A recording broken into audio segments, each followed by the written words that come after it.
The following may not be suitable for all audiences. Viewer discretion is advised.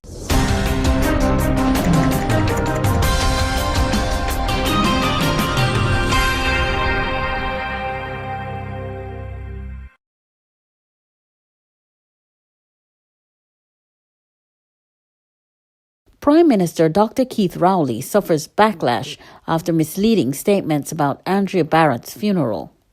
The furore continued on Saturday over the murder of Andrea Bharatt as angry words and rage-filled posts were heaped on Prime Minister Dr. Keith Rowley for not attending Friday's funeral, which culminated with a motorcade and candlelight vigil in the capital.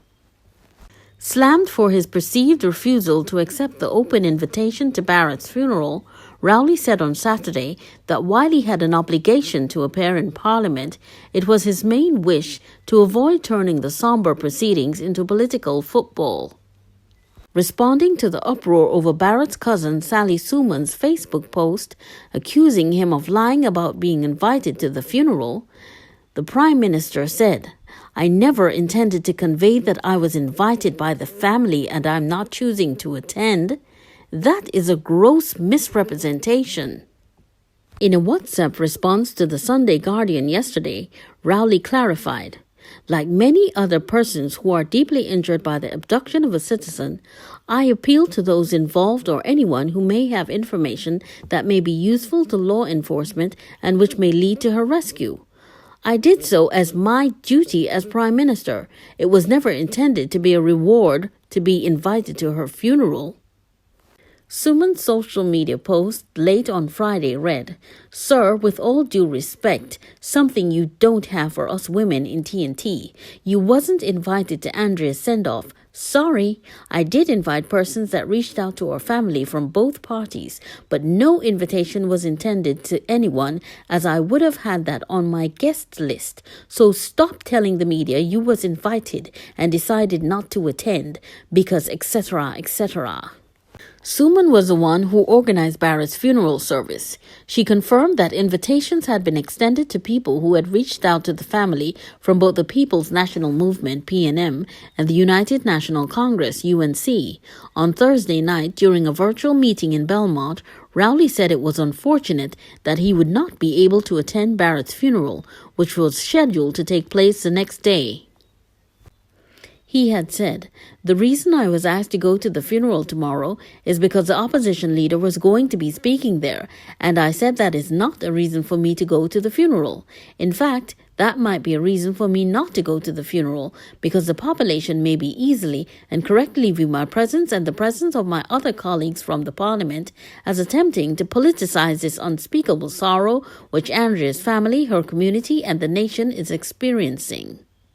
Rowley had extended condolences to Bharatt's family via Facebook, saying he could not imagine their unspeakable grief. In a telephone interview on Saturday, Sooman said at no time had Rowley visited or contacted Bharatt's father, Randolph, or any other family member to extend sympathies. She cried, "He calling up the child name and he never come. He never called, not even to say accept my condolences. Everybody else reached out in every possible way. Some even sent sympathy cards." Sooman said a week after Bharatt's body was found, the Prime Minister broke his silence on the matter. "He did not come out as a father and as a man to lend his supporting hand to my uncle and say condolences. He has 2 daughters. Sooman said opposition leader Kamla Prasad Bisesar contacted her personally to express condolences.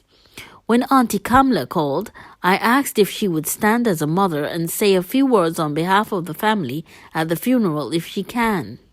Among those who visited Bharatt's home and telephoned to extend words of comfort were opposition and government MPs including Marvin Gonzalez, Penny Beckles-Robinson, Khadija Amin, and Barry Padarat.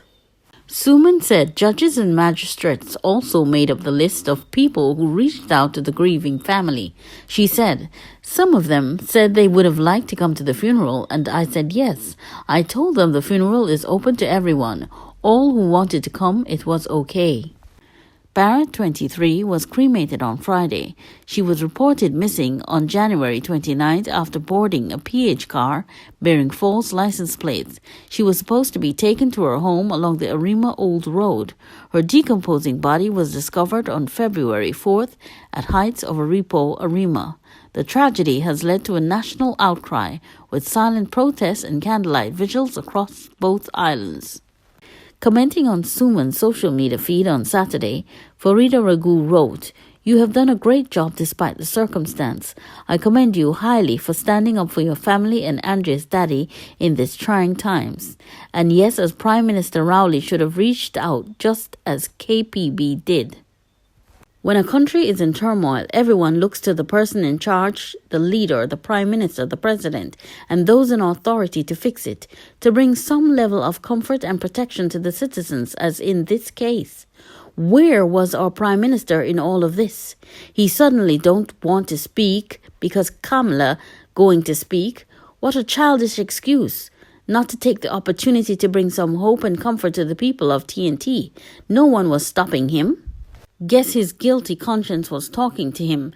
Had he gone to the funeral, what he would have told Daddy Bharatt, as head of the National Security Council and Prime Minister, he failed to protect Andrea and the rest of the people in T&T? Indra N. Ramgati commented, "It clearly shows he did not want to be there, and then made such poor excuses. Everything went well. God rest her soul peacefully."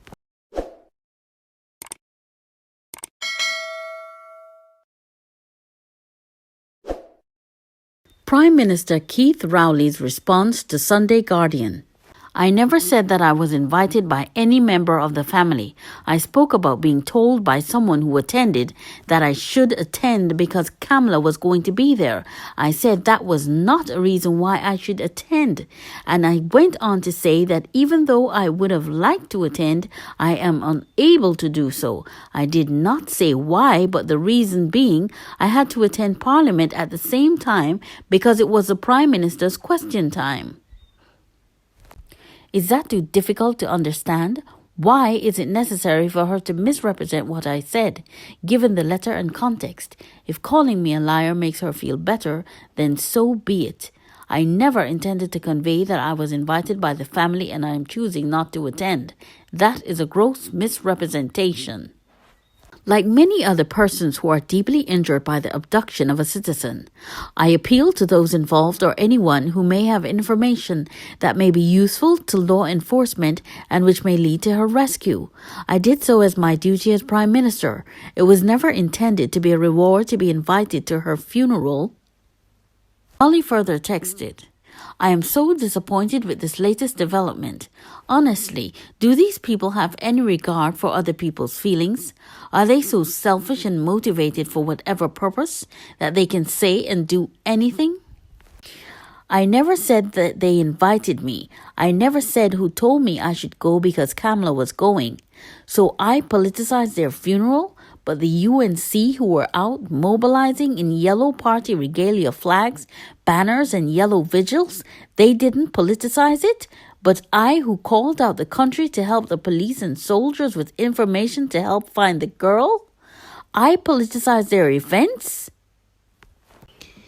You just can't please these people when they're like this." He then advised, "Talk to Minister Beckles." Efforts to reach Sally Sooman for further comments last evening proved futile. What's your verdict? Was Dr. Keith Rowley misunderstood? Or was Sally Sooman right in blasting him publicly on social media?